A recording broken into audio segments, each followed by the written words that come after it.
দিন আগে আমার একটা বিরাট অ্যাক্সিডেন্ট হয়ে যায়।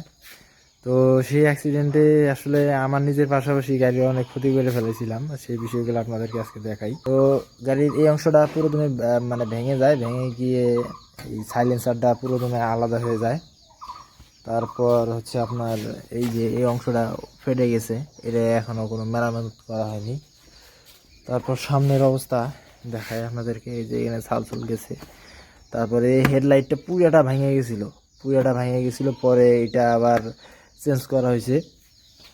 তার পাশাপাশি এখনও রয়েছে, এখন ওই যে এয়ার নেম প্লেটটা পুরাই ভেঙে গেছে।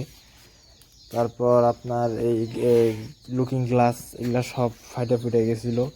এখনও বেশ কিছু অংশ আছে যেগুলা ভাঙায় রয়েছে। খুবই অ্যাক্সিডেন্ট হচ্ছে, তো আপনারাও খুব সাবধানে গাড়ি চালাবেন। আমিও তেলের সংকটের কারণে যে গাড়ি চালিয়ে মানে চালানো কমিয়ে দিয়েছি। ধন্যবাদ।